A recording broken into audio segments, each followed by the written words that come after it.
అల్లూరి సీతారామరాజు జిల్లా అరకు నియోజకవర్గంలో గల మండలాల్లో ఉన్న కార్యకర్తలకు, నాయకులను స్థానిక ఎలక్షన్లకు సిద్ధం కావాలని సివేరి దొన్నుదొర తెలిపారు.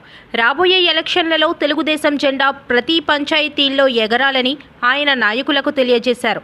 అధినాయకత్వం ఆదేశాల మేరకు ప్రతి గ్రామ పంచాయతీలో గెలిపించుకునే బాధ్యత మనందరిపై ఉందని ఆయన అన్నారు. ఈ కార్యక్రమంలో మండల అధ్యక్షులు లోకాయి మహాదేవుడు, అనంతగిరి మండల అధ్యక్షుడు సోవేరి సుబ్బారావు, 6 మండలాల అధ్యక్షులు మరియు కార్యకర్తలు పాల్గొన్నారు. 6 మండలాల్లో ఉన్నటువంటి పార్టీ అధ్యక్షులు, ప్రధాన కార్యదర్శులకు, భాగంలో ఉన్నటువంటి మహిళా పార్టీ సీనియర్ కేడర్ అందరికీ పేరు పేరున నమస్కారం తెలియజేస్తూ, చెప్పాలంటే చాలా మంది ఉన్నారు. అలాగే మన యువ నాయకులు ఐటీ మంత్రివర్యులు శ్రీ లోకేష్ అన్న గారు చాలా క్లియర్గా ప్రతి నియోజకవర్గంలో శుక్రవారం గ్రీవెన్స్ ఉదయం పూట గ్రీవెన్స్ కండక్ట్ చేస్తూ సాయంత్రం 4 గంటల నుండి కేడర్ సమావేశం ఏర్పాటు చేయమని చేస్తున్నారు. అందుకే ఇది కంపల్సరీగా మనం కేడర్ మీటింగ్ అనేది కంపల్సరీ ప్రతి వారం ఏర్పాటు చేయడం జరుగుతూ ఉంది. అందులో భాగంగానే ఈరోజు మీ అందరినీ పిలవడం జరిగింది. అయితే ఇది వరకులాగా లేదు. ఇప్పుడు చాలా మన అధినాయకత్వం చాలా స్పష్టంగా చెప్తున్నారు. ప్రజల్లో సమస్యలు పరిష్కరించబడాలి. 2029లో మళ్ళీ మన ప్రభుత్వం రావాలి అనేది ప్రభుత్వం మీద ఎట్టి కలిస్తున్నా సరే వ్యతిరేకత రాకూడదు. ప్రజల్లో పాజిటివ్ థింకింగ్ ఉండాలి. ప్రభుత్వం అంటే ఇలాగ ఉండాలి, ప్రభుత్వం అంటే పరిష్కారం చేసే ప్రభుత్వంగా ఉండాలి, ప్రతి సమస్యని పరిష్కరించాలి అనేది అధినాయకత్వం యొక్క ఆలోచన. గ్రీవెన్స్ చేశాం కానీ మనం అధికారుల దృష్టికి తీసుకెళ్ళిన అధికారులు సరిగ్గా సమంగా స్పందించలేదు. మనము స్వయంగా కలెక్టర్ గారు ఇక్కడ నుండి ఈ రోజు నుండి జరుగుతున్న గ్రీవెన్స్కి ఒక ప్రాధాన్యత ఉంది. ఇది ఖచ్చితంగా ఈరోజు మనం తీసుకున్నటువంటి గ్రీవెన్స్ అది ఏ శాఖకి ఆ సమస్యల మీద మన సమస్యలు అక్కడ పార్టీ ఆఫీస్కి డైరెక్ట్ వెళ్ళిపోతుంది. అక్కడ నుండి ఆ సమస్యలు పరిష్కారం అయిందా లేదని అధికారులకి ఫోన్లు వస్తాయి. పరిష్కారం కాకపోతే ఎందుకు పరిష్కారం కావట్లేదు వాళ్ళకి మెమోలు వస్తాయి, అది పరిష్కారం జరగకపోతే. ఈరోజు నుండి సమస్యల పరిష్కారం విషయంలో చాలా స్పష్టత ఉంది.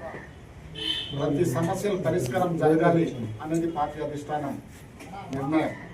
కాబట్టి మనం ఇక నుండి మనకు వచ్చినటువంటి గ్రీవెన్స్లో వచ్చినటువంటి సమస్యలను పరిష్కరించడానికి మనం అధికారులు వెంట పడతాం.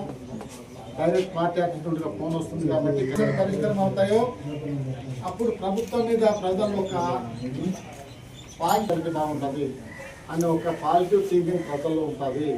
కాబట్టి ఏ సమస్యలైనా చిన్నది కావచ్చు, పెద్దది కావచ్చు, మీ దృష్టికి వస్తే అది తప్పకుండా గ్రీవెన్స్ రోజు పెట్టి వాటిని పరిష్కారం చేయడానికి మనం కృషి చేయాలి. ఇక్కడ నుండి గ్రీవెన్స్ అనేది ఒకే దగ్గర పెడితే ఎలాగుంటుందో, లేదంటే ఒక శుక్రవారం మనం గ్రీవెన్స్ పెట్టుకొని వారానికి ముందే వాట్సాప్ ద్వారా మన వాళ్ళందరికీ మెసేజ్ పెట్టినట్లయితే సమస్యలు ఉన్న వాళ్ళు ఉదయం వస్తారు, సాయంత్రము వాళ్ళు వెళ్ళిపోయిన వెంటనే మనము మన కేడర్తో మనం అక్కడ అది ఒకటి ఈరోజు మనం తీర్మానం చేసుకుంటాం. అది ఒకటి ఖచ్చితంగా పాటిద్దాము. మరొకటి ఏంటంటే ఇందాక మన చిన్ని గారు ఒక ప్రస్తావన తీసుకొచ్చారు. ప్రభుత్వ ఆసుపత్రిలో సాక్షి పేపర్లు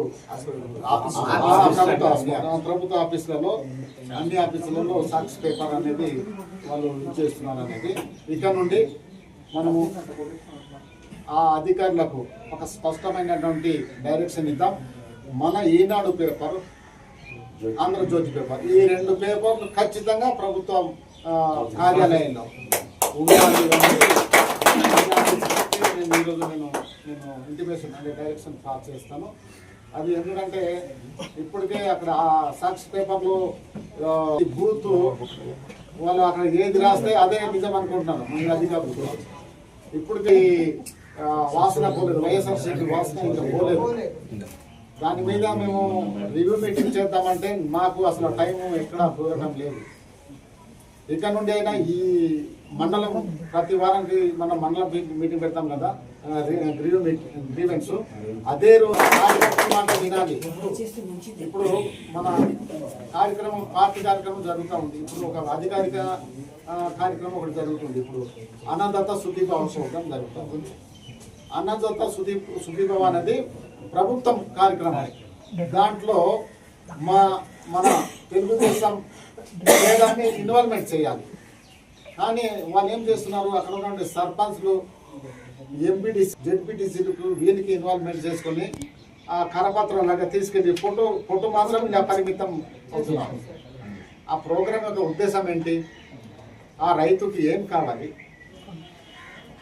ఆ రైతులకి ట్రాక్టర్ కావాలా, టిల్లర్ కావాలా, దుక్కేడులు కావాలా, మేకలు కావాలా, ఏం రిక్వైర్మెంట్ ఆ రైతుల నుండి అడిగి రిక్వైర్మెంట్ రాసుకుని ఆ మండలంకి మొత్తం టోటల్ ఎంతమంది అయితే రైతులు ట్రాక్టర్ కావాలనుకున్నారో, టిల్లర్ కావాలనుకున్నారో, లేకపోతే దుక్కేడులు కావాలనుకుంటాం, మనం ఇప్పుడు మీకు ఏం కావాలి అనేది దగ్గరుండి రాయిస్తారు.